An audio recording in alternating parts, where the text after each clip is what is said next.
Puji Tuhan. Amin. Haleluya. Ini biasanya kalau sesi seperti ini sesi yang paling berat. Mengantuk, lapar, klop. Ya. Tetapi semoga kaum belia dari Alom Sabah ini bisa mengalahkan panggilan alami, ya. Kita boleh bertahan, kita boleh berjuang, dan kita boleh menang. Puji Tuhan.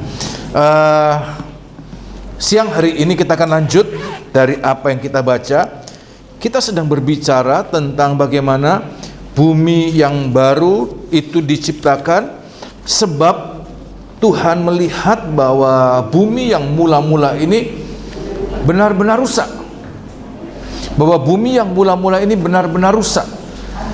Ada mungkin yang berpikir, seandainya manusia tidak jatuh dalam dosa, apakah Tuhan perlu membuat bumi yang baru dan langit yang baru? Pandangan saya pribadi, seandainya manusia tidak rusak, maka bumi kita ini adalah tempat kita, habitat kita. Bisa mengerti demikian, amin?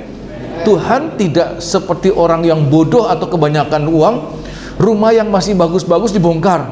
Tidak rusak. Manusia hidup dengan baik, sehingga bumi ini dan langit ini inilah tempat tinggal kita.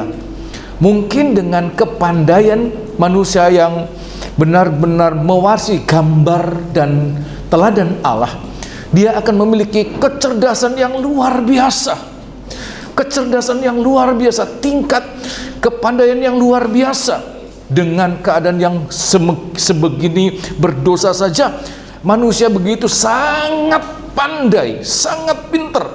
Saya mendengarkan bagaimana manusia berusaha untuk melawan kodrat, di mana salah satu kodrat, karena kamu sudah berbuat dosa maka engkau mati. Kodrat kematian adalah kodrat karena manusia berbuat dosa. Seharusnya manusia tidak akan mengalami kematian, tetapi dosa membuat manusia mengalami kematian. Tetapi dengan kepandaian manusia berusaha untuk melawan kodrat Allah. Manusia melawan untuk manusia tidak mati lagi. Ada satu penelitian di China, mereka ingin membuat manusia itu tidak mati-mati. Ada satu tube yang disediakan di mana manusia bisa terpelihara di situ. Kalaupun mengalami kematian, bisa dibangkitkan di tahun-tahun mendatang. Begitu pandainya manusia. Bahkan mereka berusaha untuk satu saat manusia tidak ada yang mati karena penyakit.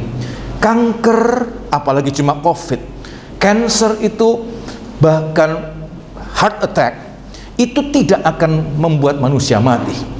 Manusia akan dimodifikasi begitu rupa sehingga semua penyakit-penyakit yang begitu berat yang menyebabkan kematian tidak lagi mematikan. Tetapi manusia tidak mampu melawan kodrat Allah. Sebab manusia sudah berbuat dosa, maka manusia dihukum dengan kematian. Tetapi Tuhan ingin membuat kita memiliki sesuatu kehidupan yang lain, yaitu bagaimana kita mengalami pembaharuan tubuh yang rohani, tubuh yang dibaharui. Alkitab mengatakan tubuh yang tidak bisa mengalami berkurang dalam kualitasnya. Kita baca suratan 1 Petrus, kitab 1 Petrus, itu tubuh yang sudah mengalami pembaharuan. 1 Petrus pasal yang kelima, 1 Petrus, maafkan, sebentar. 1 Petrus pasal yang pertama, 1 Petrus pasal pertama, ayat yang ketiga. 1 Petrus pasal yang pertama, ayat yang ketiga. Baru kalau Tuhan yang menciptakan, Tuhan menciptakan langit dan bumi yang baru, Tuhan menciptakan kehidupan yang baru. Amin, kamu muda? Haleluya. Ayat yang ketiga, ini kehidupan yang ideal. Ayat yang ketiga. Terpujilah Allah dan Bapa Tuhan kita Yesus Kristus, yang karena rahmat-Nya besar, telah melahirkan kita kembali. Kita dilahirkan dalam suatu kelahiran yang baru, melahirkan kita kembali oleh kebangkitan Yesus Kristus. Kata kebangkitan artinya Yesus lebih dahulu mati. Ada beberapa pihak yang mengklaim bahwa Tuhan Yesus tidak mati, sehingga kalau Tuhan Yesus tidak mati berarti dia juga tidak bangkit. Sebab kebangkitan hanya ada pada orang yang pernah mati. Saya tidak bisa dikatakan saya bangkit. Saya sembuh boleh, tapi saya bangkit tidak, sebab saya belum mati. Saya tidak mati. Hanya orang yang lebih dulu mati, dia dikatakan bangkit, ya. Oleh kebangkitan Yesus Kristus dari antara orang mati, ya, kepada suatu hidup yang penuh pengharapan. Ada suatu hidup dengan jenis kehidupan yang penuh pengharapan, bukan kehidupan yang tidak berpengharapan. Hari-hari ini kondisi dunia membuat manusia pesimis dengan hidupnya. Dalam hal ekonomi, dalam hal keamanan, dalam hal banyak hal. Bahkan dalam hal ibadah, banyak hamba-hamba Tuhan mulai pesimis. Bagaimana gara-gara pandemi ini jemaat tidak semangat lagi, apalagi anak-anak muda tidak punya semangat lagi untuk beribadah. Masih beribadah, tapi seperti orang-orang yang sudah berumur 50 tahun ke atas, tidak mampu berdiri, tidak mampu semangat. Ya, banyak hamba-hamba Tuhan dibuat pesimis. Tetapi Alkitab mengatakan kalau kita mengalami kelahiran baru, kita akan memiliki kehidupan yang penuh pengharapan. Anak-anak muda mau penuh pengharapan, amin.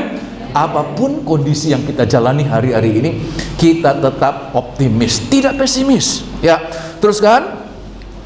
Untuk menerima suatu bagian, ya, yang tidak dapat binasa, incorruptible, ya, tidak dapat binasa. Dengan kata lain, tidak bisa mati lagi. Ini yang sedang dikejar, sedang diusahakan oleh ilmuwan, para saintis sedang berusaha bagaimana menciptakan suatu kehidupan yang tidak bisa mati, yang mengalami renewing day by day, ya. Tetapi mereka tidak mampu melakukan itu. Teruskan. Yang tidak dapat cemar. Tidak dapat cemar artinya tidak dapat berbuat dosa. Kalaupun tidak dapat mati, seandainya manusia menciptakan satu bentuk manusia baru yang tidak bisa mati, tetapi manusia tidak mungkin membuat manusia yang tidak bisa cemar, tidak dapat berbuat dosa. Tidak bisa. Sebab kodrat manusia adalah kodrat yang mudah berbuat dosa, cenderung untuk berbuat dosa. Hanya bisa didapat kalau Tuhan menciptakan kita baru. Amin. Ya, kita sudah dikasih aturan, kecenderungan kita melanggar. Kita cenderung untuk melanggar, melawan aturan. Di sini mungkin tidak ada, tetapi kalau di Indonesia ada satu tempat di mana kita tidak boleh U-turn, ya, U-turning, ya, tidak boleh putar balik. Ya, kita lihat-lihat, kalau ada polisi, ya tidak putar balik. Ya, tapi kalau tidak ada polisi, biar dia pendeta juga. Daripada saya harus putar jauh, lebih baik, apalagi kalau harus memimpin ibadah, sudah ngepres dengan waktunya. Mau ibadah tetapi melanggar dulu. Alkitab mengatakan tidak dapat berbuat dosa, tidak dapat melanggar. Amin. Amin. Kamu udah? Saya tidak tahu apa rule apa yang diterapkan di tempat ini, di kemah kali ini. Tetapi orang yang mengalami kelahiran baru, walaupun ada kesempatan, dia tidak berbuat dosa. Ya, teruskan. Yang tidak dapat layu. Apa itu layu? Layu itu artinya berkurang dalam quality, berkurang dalam kualitas, ya. Yang tadinya segar, layu itu karena kekurangan kandungan moisture, ya, kandungan airnya. Yang tadinya segar jadi layu. Kenapa? Ya, sel-selnya itu kurang bisa mendukung, kekurangan air, sehingga dia layu, ya, berkurang dalam kualitas. Tetapi yang tersimpan di surga. Ya, terima kasih. Tadi salah satu lagu Om Daniel ciptakan tadi, Om, lagunya hidup dalam bumi baru dan langit baru, tidak bisa tua. Tidak bisa tua. Ada Alkitab mengatakan tidak bisa tua, tidak bisa mati, tidak bisa sakit.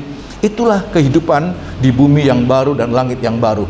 Bisakah Anda membayangkan kehidupan semacam apa itu? Kita tidak mampu, sebab kita belum, kemampuan kita, pengetahuan kita tidak sempurna. Tapi kalau Roh Allah ada, dari hari ke hari kita bisa melihat, oh, dan mengerti, oh, seperti itu toh kehidupannya.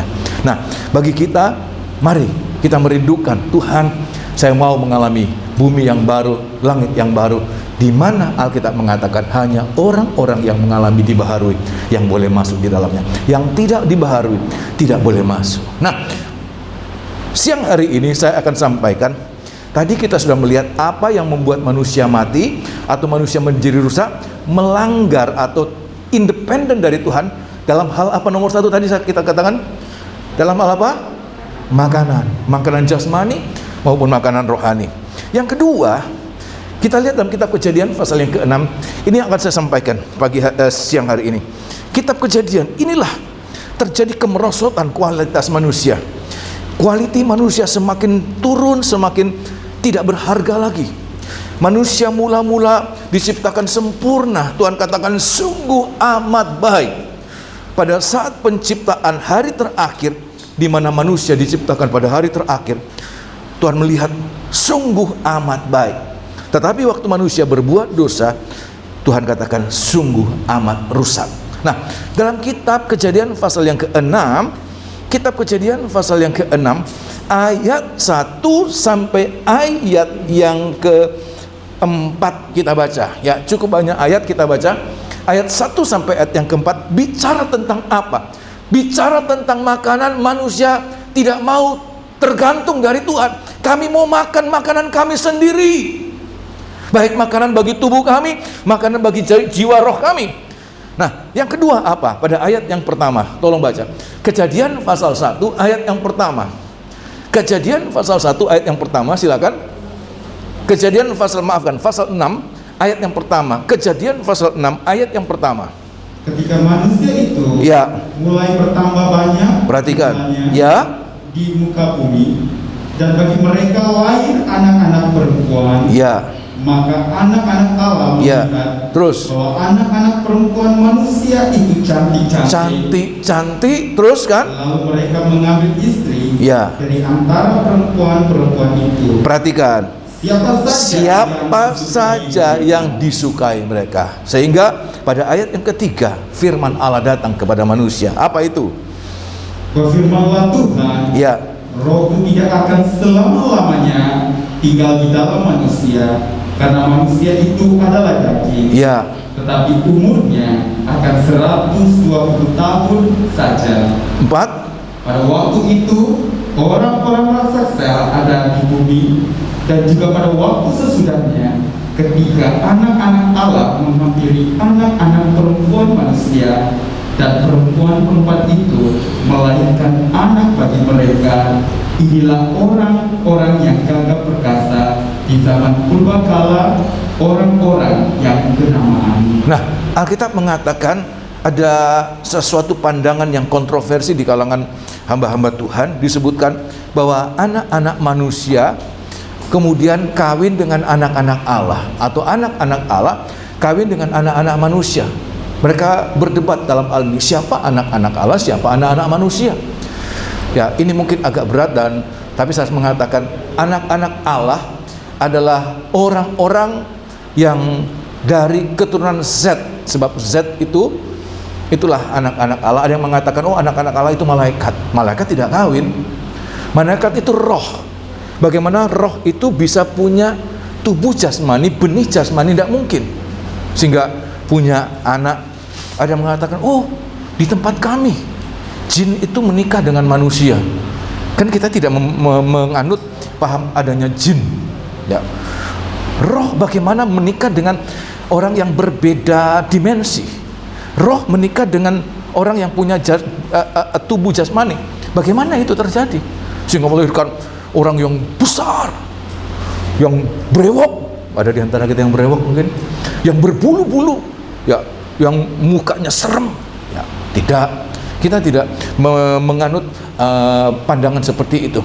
Tapi anak-anak Allah yang dimaksud adalah orang-orang yang ikut garis keturunan dari Z. Itulah yang Tuhan katakan itu anak-anak Allah. Kemudian anak-anak manusia adalah orang-orang yang hidup datang dari keturunan Kain. Kain itu orang yang melanggar. Dia pembunuh manusia pertama kali, tapi juga dia pendusta. Setelah dia membunuh manusia, saudaranya, dia mendustai Tuhan. Waktu Tuhan bertanya, Kain, di mana saudaramu? Dia katakan, aku tidak tahu. Memangnya saya babysitternya? Memangnya saya nurse yang menjaga dia? Tidak. Ya, Tuhan katakan, darah adikmu sudah datang menghadap hadiratku, melaporkan semua apa yang kamu lakukan. Sebenarnya Tuhan tahu, Tuhan tidak perlu bertanya, tapi Tuhan ingin menguji kejujuran Kain. Ya, Tuhan tahu, tapi kalau Tuhan bertanya, Tuhan ingin menguji kejujuran Kain. Kain menjadi manusia pertama untuk membunuh, menjadi manusia pertama berdusta. Dan Injil Yohanes pasal 8, baca di rumah ya, ayat 44, Tuhan katakan kepada bangsa Israel, iblislah yang menjadi siapa?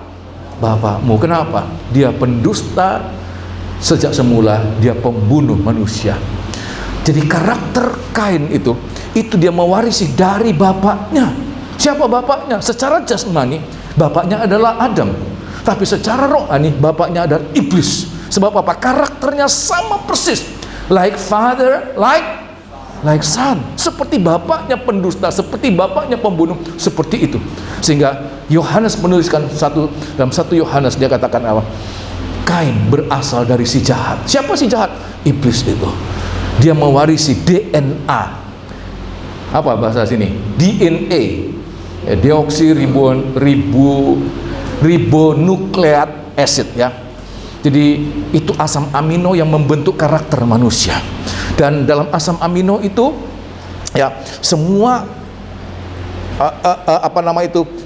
informasi genetik itu diwariskan.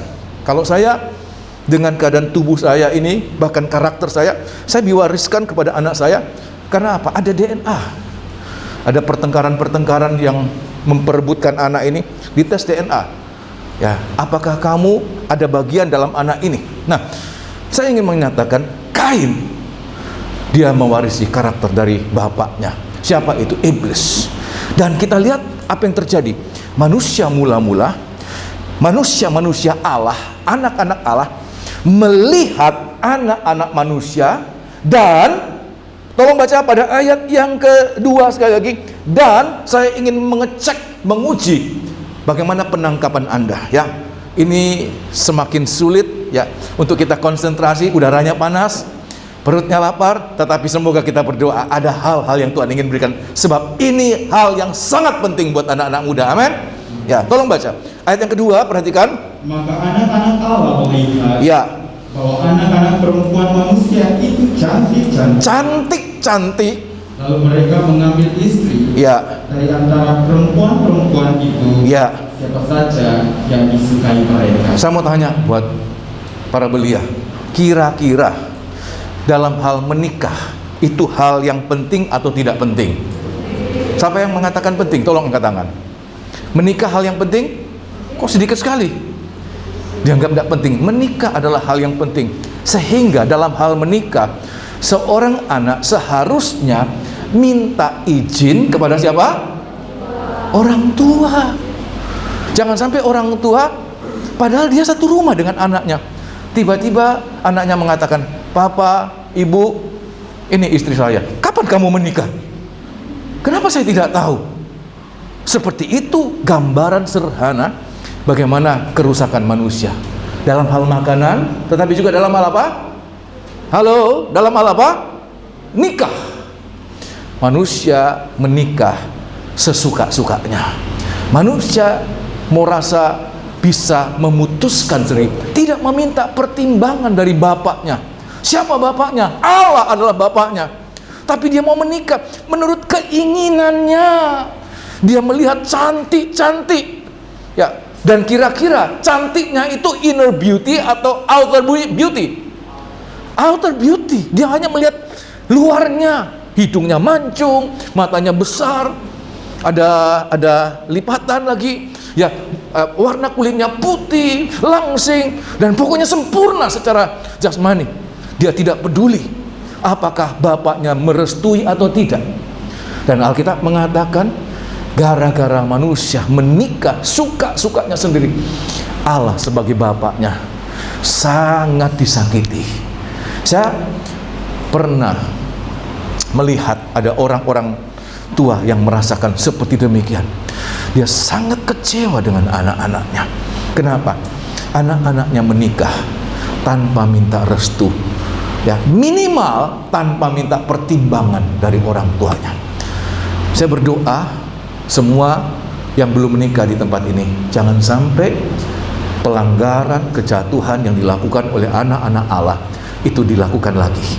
Cukup manusia pada zaman Nuh yang melakukan, kita tidak boleh. Amin. Baik orang tuamu secara jasmani, apalagi orang tua secara rohani, baik itu gembala sidang maupun terutama kalau kita mengatakan Bapa adalah Allah adalah Bapakku, kita jangan melangkahi dia.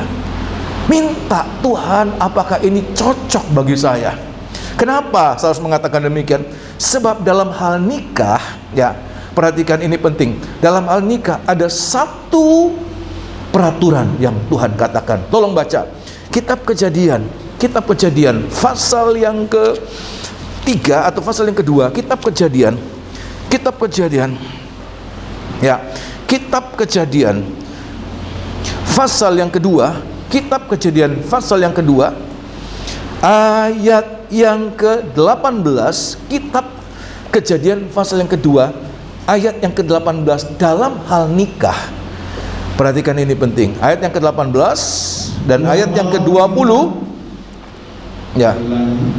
Tuhan Allah berfirman, ya, tidak baik kalau manusia itu seorang diri saja. Tidak baik manusia seorang diri. Ayat ini bukan untuk membuat kita, kalau gitu saya harus segera menikah, saya sudah lama melajang, saya harus segera menikah. Bukan untuk mengatakan demikian, tapi tidak baik manusia seorang diri saja, menunjukkan bahwa manusia tidak boleh hidup egois, serasa bahwa seluruh dunia hanya dia sendiri, ya, seluruh dunia miliknya dia, sehingga dia mau apa tergantung dia, suka-sukanya dia. Nggak boleh egois. Manusia adalah makhluk sosial, makhluk yang punya kebutuhan untuk bersosialisasi dengan orang-orang yang ada di sekitarnya. Manusia tidak boleh egois. Kalau manusia egois, kalau dia menikah, dia menyusahkan pasangan hidupnya. Kalau ada suami yang egois, istrinya menderita. Kenapa? Suaminya mau suka sendiri, mau suka enaknya sendiri. Kalau ada istri yang egois, menyusahkan, menyengsarakan suaminya. Kalau ada anak-anak egois, orang tua disusahin. Kalau ada orang tua egois, anak-anak susah. Saya pernah melihat ada satu keluarga, ya, dalam ekonomi yang begitu terbatas, makan pun ya untung-untungan kalau tiap hari bisa makan. Orang tuanya tidak peduli dengan anak-anaknya yang belum tentu ada makanan di rumah. Dia makan di restoran. Kok bisa-bisanya? Kenapa? Egois. Tuhan katakan tidak baik manusia sendiri saja. Manusia harus hidup, ya, bersosialisasi bersama, sebab manusia makhluk sosial. Kemudian Tuhan katakan apa? Lanjut ayat yang ke-19. Berapa itu tadi? Ya.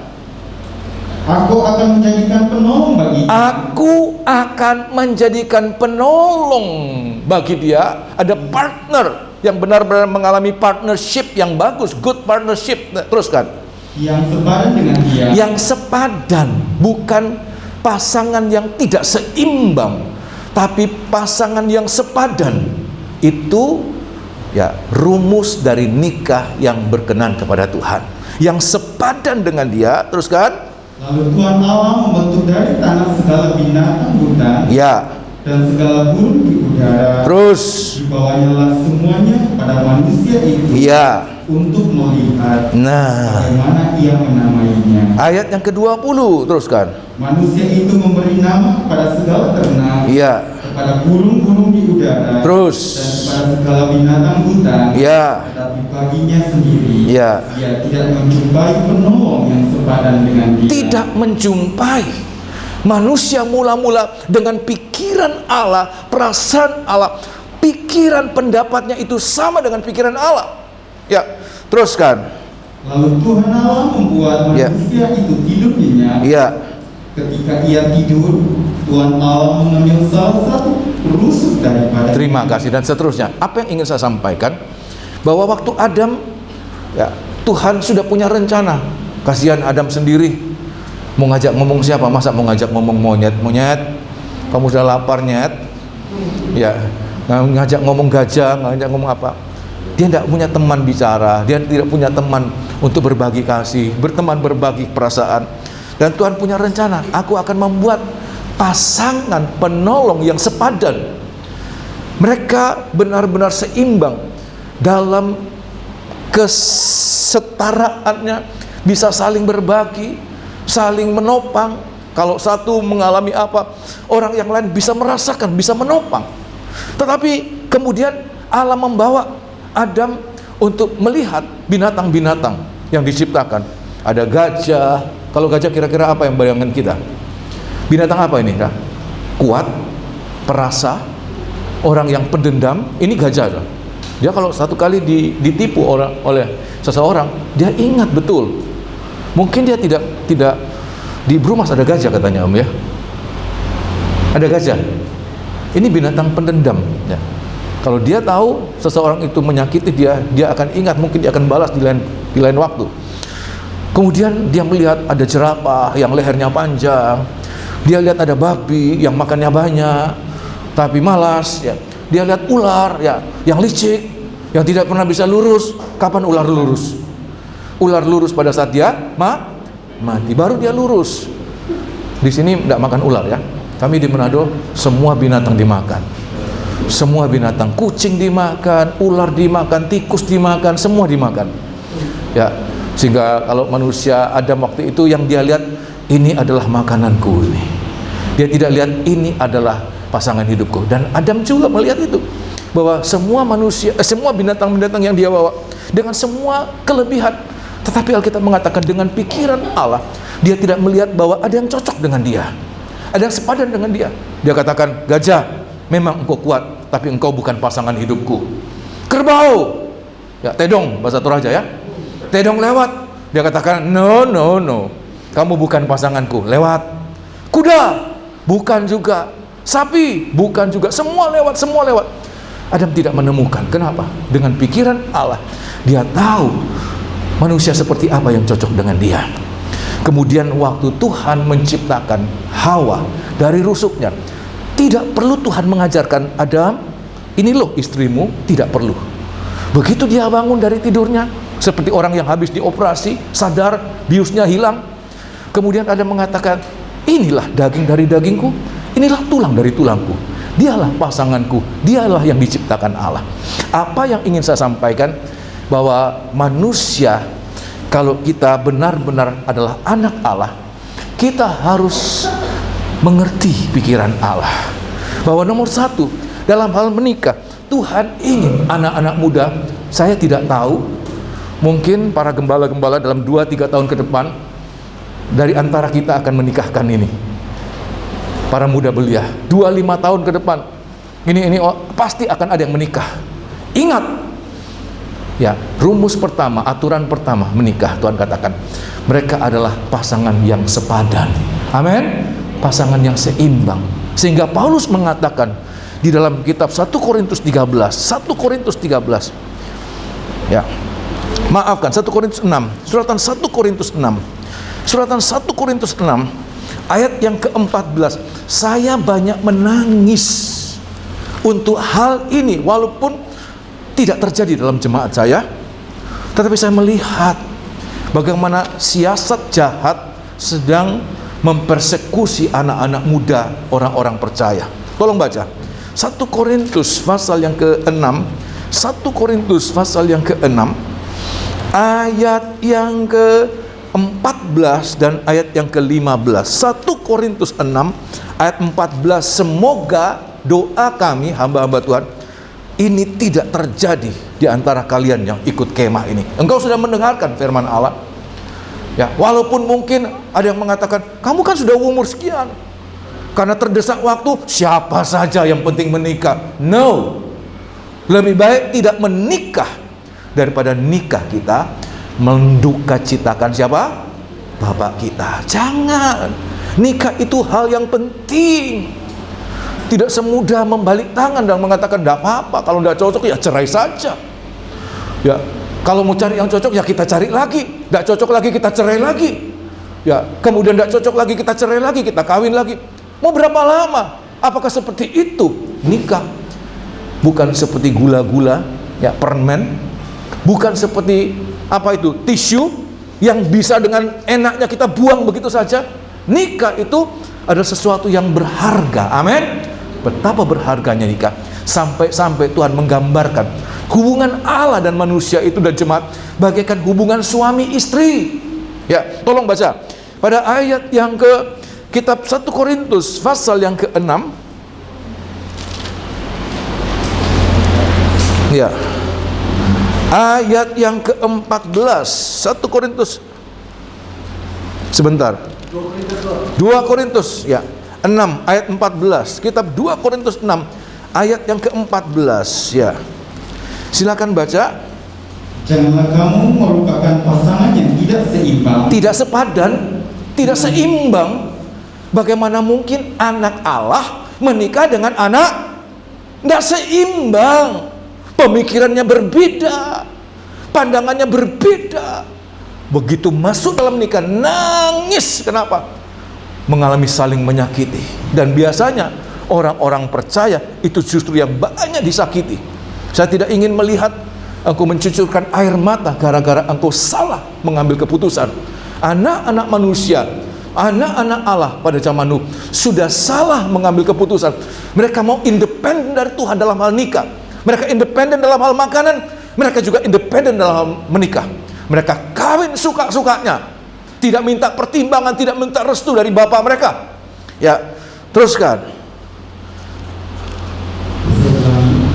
Janganlah kamu merupakan pasangan yang tidak seimbang ya, dengan orang-orang ya, yang tak percaya. Dengan orang-orang yang tidak percaya, unbeliever. Teruskan.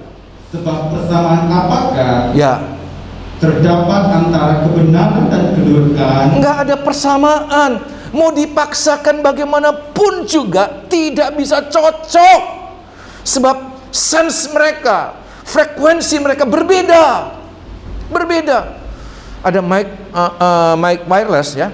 Kenapa bisa bunyi padahal tidak punya kabel? Sebab frekuensinya sama.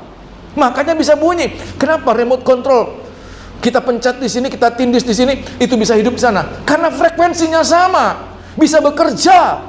Tapi kalau beda frekuensi, tidak bisa bekerja. Ya, teruskan. Atau bagaimanakah terang bersatu dengan gelap? Perhatikan.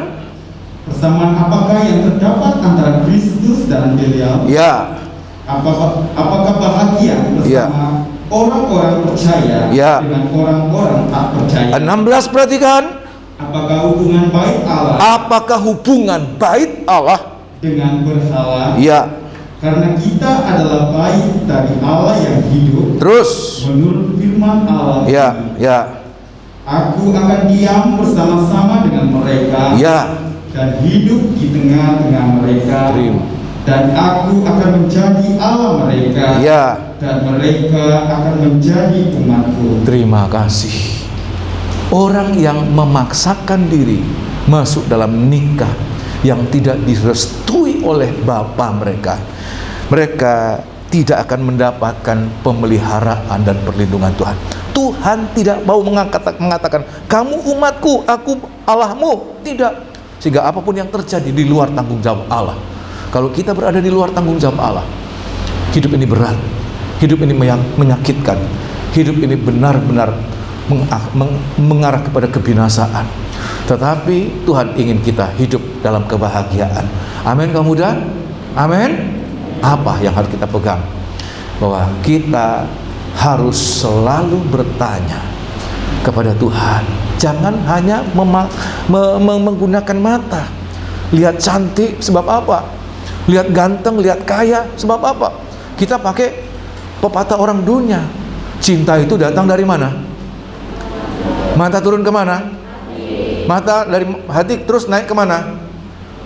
Ke mulut bilang I love you. Oh I need.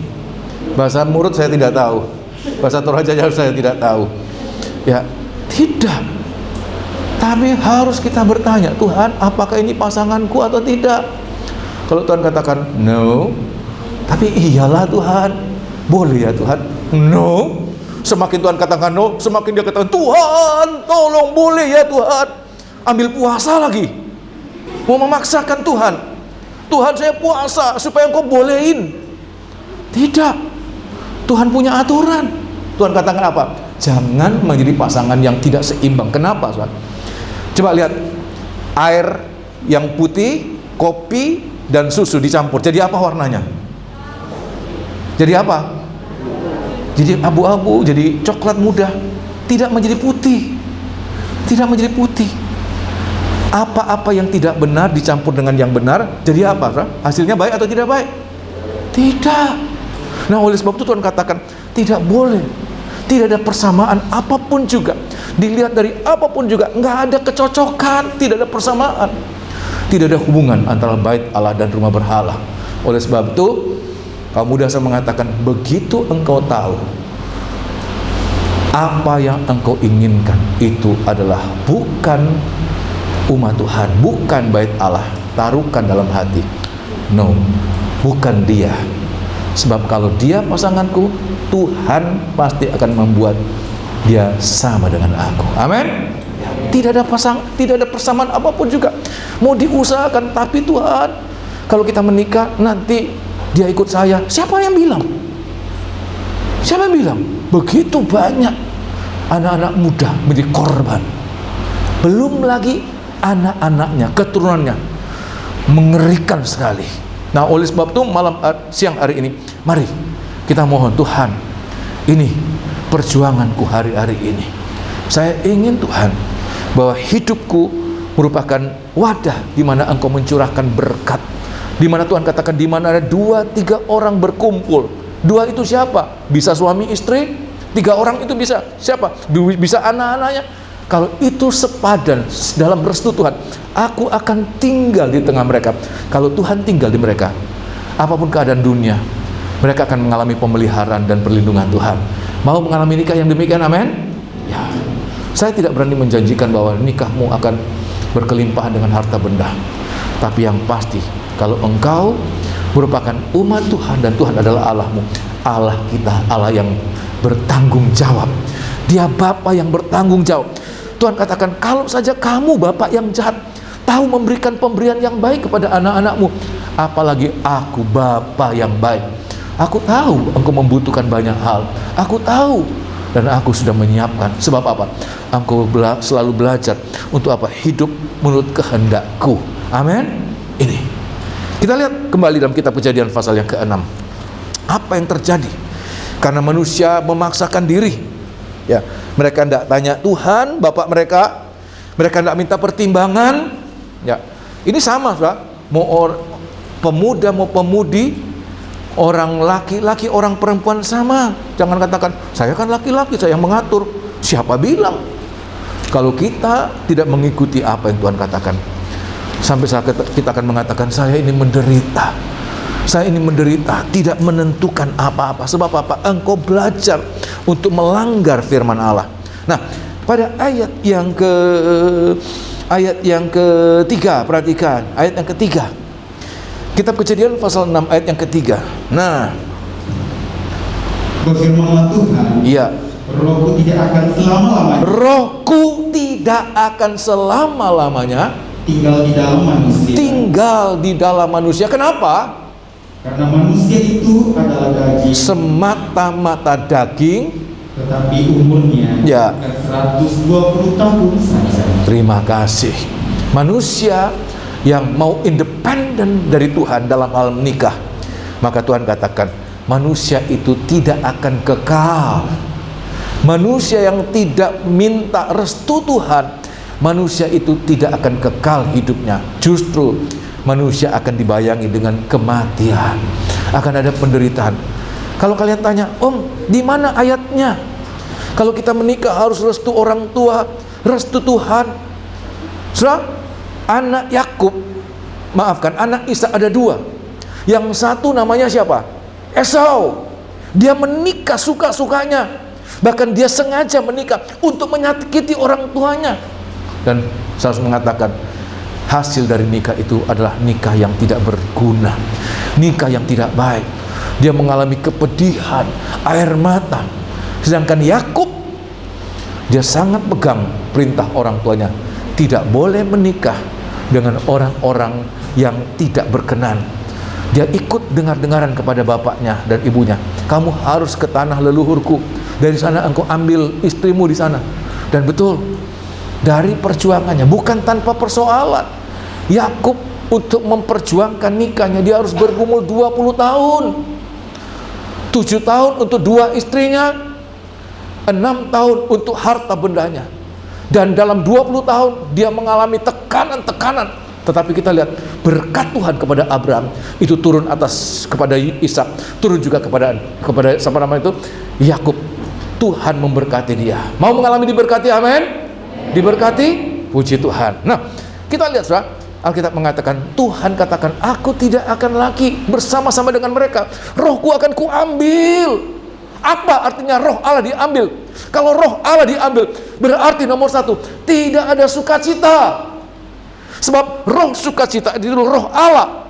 Kalau kita bersuka bukan karena roh Allah, itu bukan sukacita yang sesungguhnya. Bersuka yang sesungguhnya karena roh Allah. Apa itu roh Allah bagi kita? Kekuatan, hikmat Allah. Kalau kita ada kekuatan bukan karena roh Allah, maka itu bukan kekuatan yang sesungguhnya. Dalam kitab Zakaria, ya, penulis Zakaria mengatakan, bukan oleh kuat dan gagah manusia, tapi oleh rohku ya Tuhan, rohmu ya Tuhan. Artinya apa? Roh Tuhan yang ada pada kita akan memampukan kita mengatasi setiap persoalan. Nikah, saya harus mengatakan demikian, walaupun ada anak-anak yang masih belasan tahun, satu saat engkau akan masuk dalam hal nikah ini. Dan nikah itu bukan satu persoalan yang mudah, banyak persoalan, banyak pergumulan.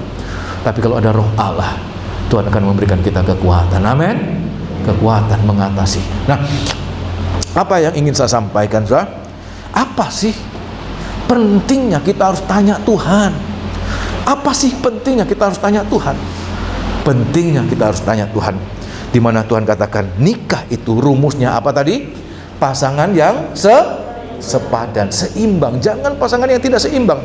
Untuk apa? Kenapa harus masuk dalam nikah? Tolong baca kitab Efesus pasal yang ke-5. Om, ini kok terlalu maju. Saya pacar saja, tunangan saja belum ada. Kok sudah bicara nikah? Saya bicara mendahului. Sebab nanti mungkin pada saat engkau menghadapi persoalan dalam hal nikah, engkau sudah punya jawaban. Amin. Engkau sudah punya pertimbangan. Ya. Kitab Efesus pasal yang ke-5. Jadi kita lihat inilah nikah yang sesungguhnya. Efesus pasal yang ke-5. Suratan Efesus pasal yang ke-5. Jangan mau-maunya sendiri. Ini menyakitkan hati Tuhan. Kenapa? Ya, hasil dari nikah yang mau-maunya sendiri itu orang-orang yang melawan Tuhan. Papanya sudah melawan Tuhan, anaknya lebih lagi melawan Tuhan. Efesus pasal yang ke-5. Suratan Efesus pasal yang ke-5 ayat yang ke-31. Inilah tujuan nomor 1. Ini tujuan kita menikah. Jadi menikah ini bukan supaya mendapatkan maafkan. Ya, banyak di antara kalian sudah pantas saya berbicara ini. Saya tidak berbicara kotor dari atas mimbar. Menikah bukan supaya kalian bisa melampiaskan atau menyalurkan gairah seksual kalian, bukan. Itu adalah bagian.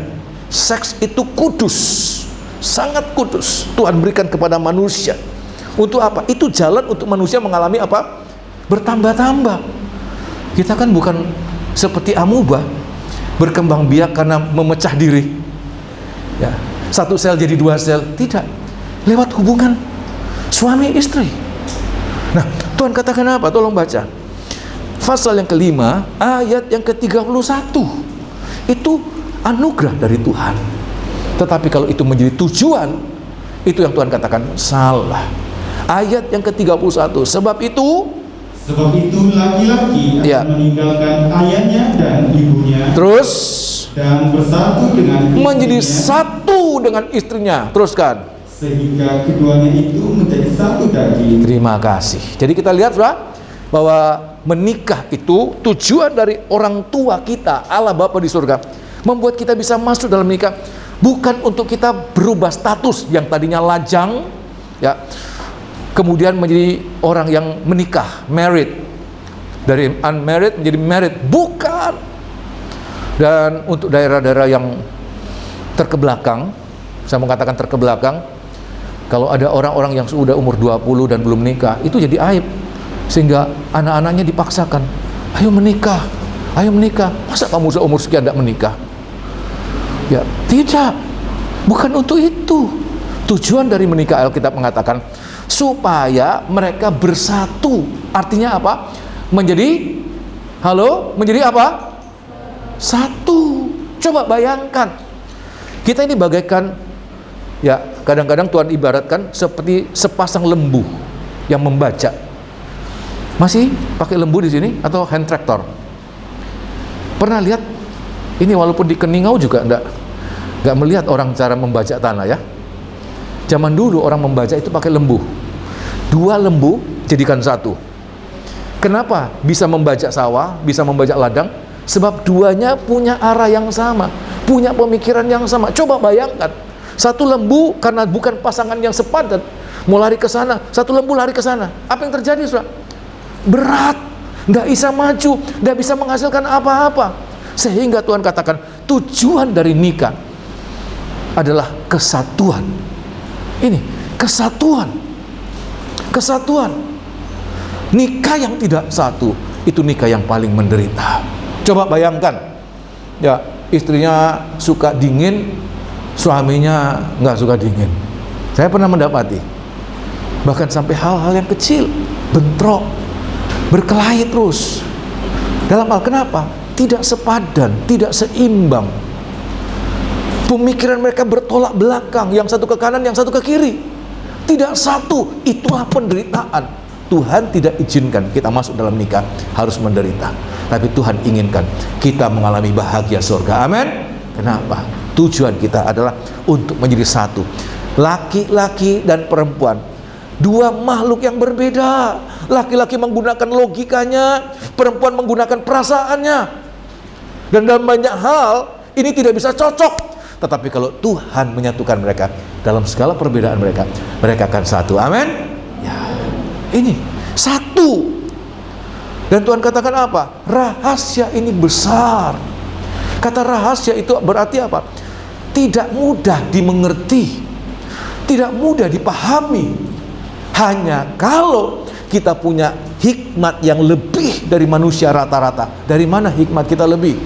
Roh Allah itu adalah roh hikmat. Kalau roh itu sudah dicabut dari seseorang, maafkan, manusia yang tidak punya roh Allah lagi, maafkan, dia akan seperti apa, Saudara? Manusia tanpa roh, hanya tubuh tanpa roh. Hanya seperti apa, Saudara? Seperti binatang. Binatang itu tidak punya roh. Seperti itu. Kalau dia kuat-kuat tapi ya merusak, buas. Dan dia tidak malu-malu. Mau kawin di pinggir jalan, mau kawin di mana, nggak malu.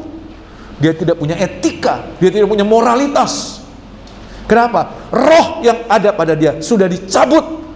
Rohku tidak akan selama-lamanya. Oleh sebab itu peliharalah roh Allah. Roh Allah ada di mana ada persekutuan. Amin. Amin. Puji Tuhan. Nah, kemudian Alkitab mengatakan ini rahasia yang besar yang hanya dimengerti oleh orang-orang yang punya roh Allah. Siang hari ini, walaupun engkau sudah lapar, tapi kita mohon roh Allah untuk bisa menangkap. Mungkin engkau mengatakan, Om, I tidak membutuhkan firman yang demikian. Saya belum butuh. Saya masih jauh menikah. Saya menyampaikan untuk mempersiapkan diri kalian. Supaya apa? Tidak menjadi seperti manusia zaman Nuh, menyakitkan hati Tuhan. Mereka menikah, mereka senang, dapat istri cantik, senang mereka. Tapi Tuhan susah. Pada akhirnya kesusahan Tuhan akan menjadi kesusahan mereka. Waktu mereka senang, mereka pikir gak ada peduli, mau Tuhan nangis, aku gak peduli, yang penting aku punya istri cantik, aku senang punya istri cantik. Tuhan katakan, aku berduka, mereka tidak akan selama-lamanya lagi. Aku akan batasi umur mereka sangat singkat, 120 tahun saja. Waktu itu manusia-manusia sebelum itu, manusia itu umurnya panjang-panjang. Metusala itu 900 lebih, Adam 900 lebih. Kalau kita lihat sekarang ini, orang 900 lebih, seperti apa mereka? Itu zaman-zaman itu, baru menikah sudah umur 100 lebih.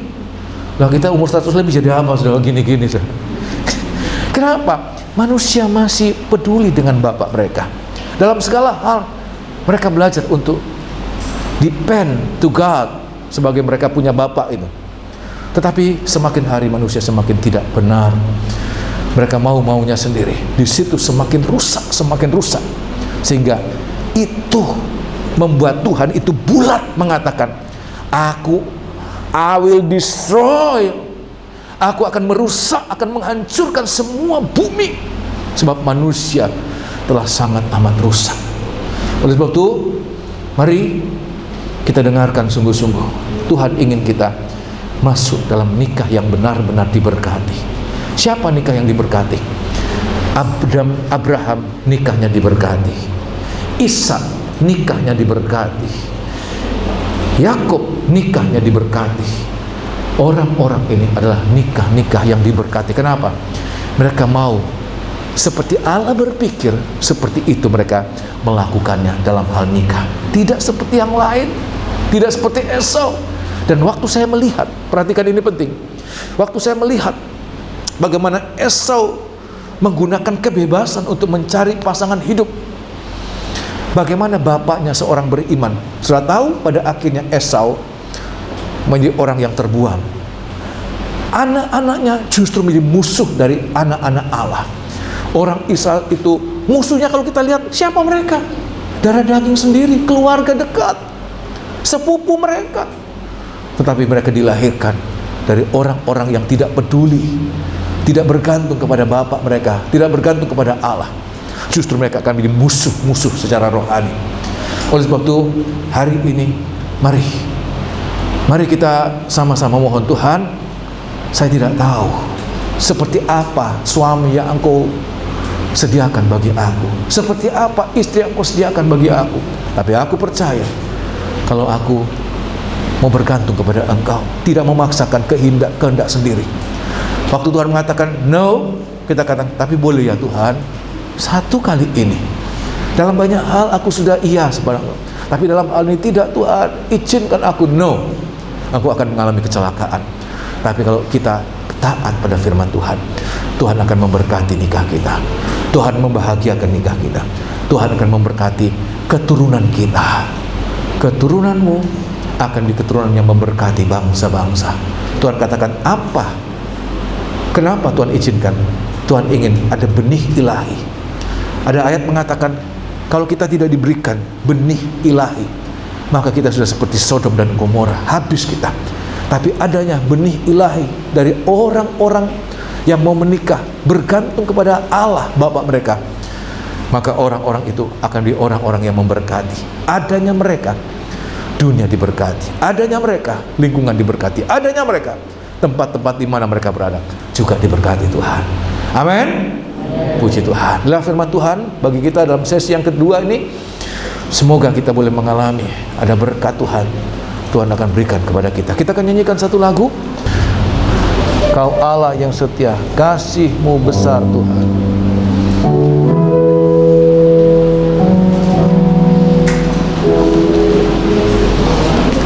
Dengan apa kan ku balas?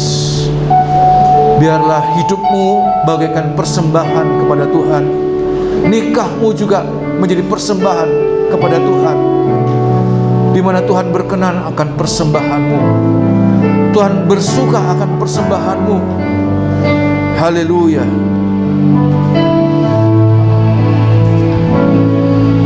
Kau Allah yang setia, Bapa yang mulia, Bapa yang mulia, kasih-Mu besar Tuhan. Kau pulihkan hidupku, Kau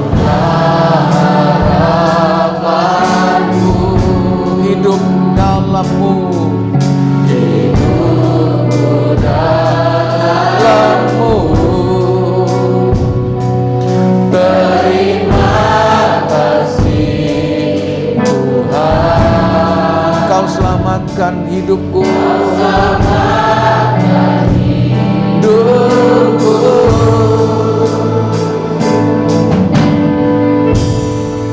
dengan akan ku balas segala kebaikanmu. Segenap hatiku menyembahmu Yesus,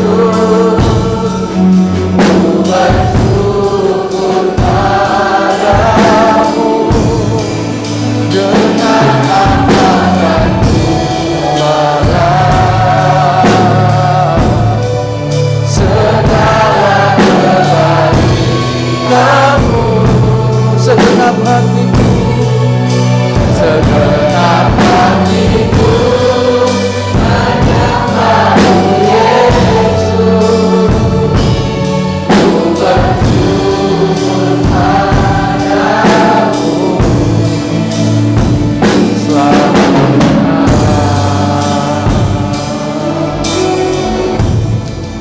Para orang-orang muda,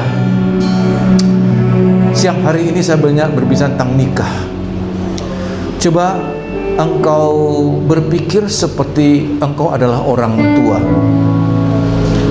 Engkau melahirkan seorang anak, engkau besarkan dia dengan semampumu. Engkau orang yang biasa, tapi engkau berusaha untuk memberikan yang terbaik kepada anakmu. Anak ini tumbuh, diberikan pendidikan yang sangat baik, diberikan makanan yang sangat baik, dan dia tumbuh menjadi seorang yang luar biasa, berhasil hidupnya, berhasil studinya, berhasil pekerjaannya. Tetapi pada akhirnya anak ini menikah tanpa pertimbangan orang tua, tanpa restu orang tua. Coba engkau tempatkan diri sebagai seorang bapak. Seperti itu hati Allah waktu anak-anak Allah kawin dengan siapa saja yang mereka mau. Mereka tidak tanya Tuhan. Mereka hanya melihat dari sisi mereka, ini cantik-cantik, kalau aku menikah dengan dia pasti enak, pasti bahagia, pasti luar biasa, pasti happy. Tapi bapak mereka hatinya terlukai. Adakah engkau mau mengalami demikian?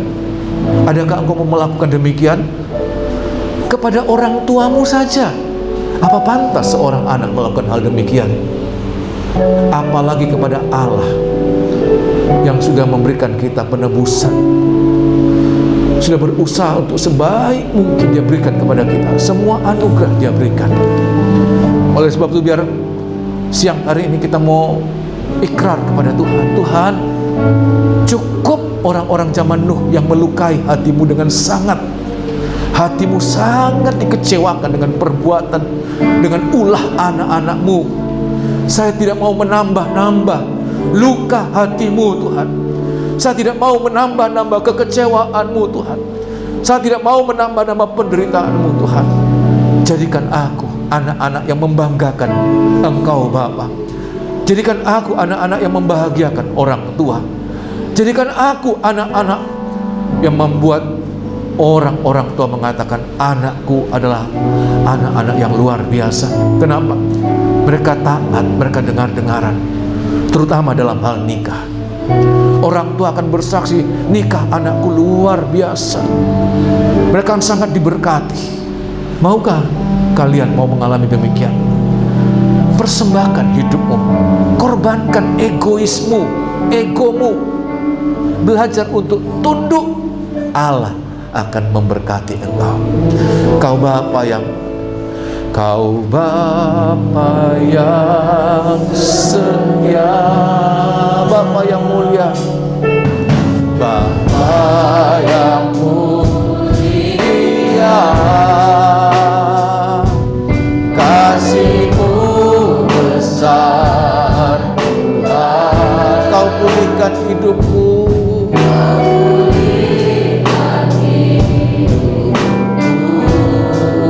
haleluya. Kau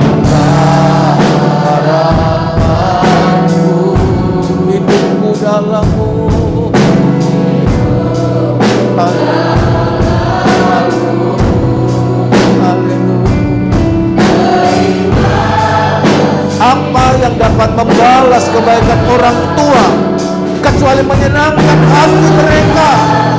Jadilah anak-anak yang bisa menyenangkan hati bapak ibunya.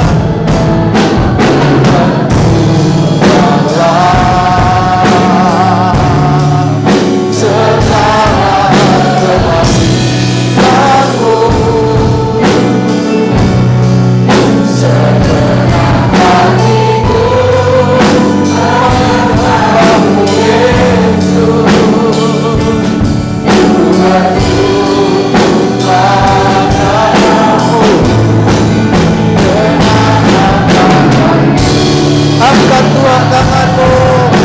Ini kami Tuhan, rindu membalas kebaikan-Mu. Walaupun kami tidak mungkin membalas kebaikan-Mu yang begitu banyak. Sembah-Mu Yesus, bersyukur padamu dengan amanah-Mu. Segala kebaikan-Mu, segenap hatiku, segenap hatiku menyembah-Mu Yesus, bersyukur padamu selamanya. Haleluya.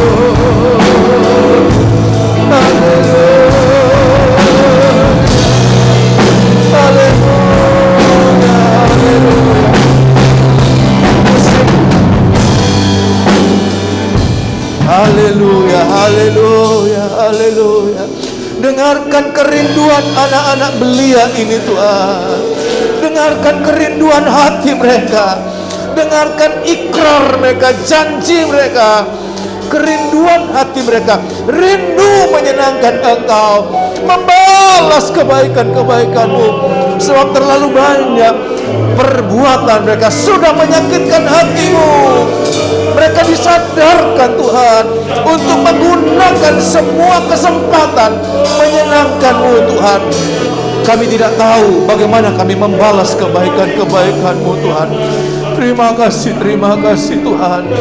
Terima kasih Tuhan. Tolong anak-anak muda ini Tuhan. Terima kasih Tuhan. Berkarya lebih lanjut. Hamba tidak punya kemampuan untuk membuat mereka benar-benar bisa terbuka mata. Tetapi kemampuan itu datang dari Engkau. Roh Kudus jangan dicabut dari mereka, tapi Roh Kudus itu dicurahkan kepada mereka sepenuh-penuhnya. Mereka meluap-luap, mereka melimpah, mereka penuh bahkan melimpah dengan Roh Kudus, sehingga mereka hidup dalam tuntunan, dalam bimbingan Roh Kudus-Mu Tuhan. Terima kasih Tuhan. Roh Kudus curahkan dalam setiap pribadi anak-anak. Terima kasih Tuhan. Kami sudah menyelesaikan sesi yang kedua. Biarlah Tuhan perlengkapi kami dengan pengertian-pengertian yang baru, menata hidup kami yang mungkin sempat sesat, sempat keliru. Tapi biar dengan firman-Mu Engkau sedang memperbaiki, menata hidup kami menjadi kehidupan yang menyenangkan hati-Mu. Berkati semua anak-anak muda ini. Terima kasih Tuhan, terima kasih. Dalam nama Tuhan Yesus kami alaskan doa kami ini. Haleluya. Amin.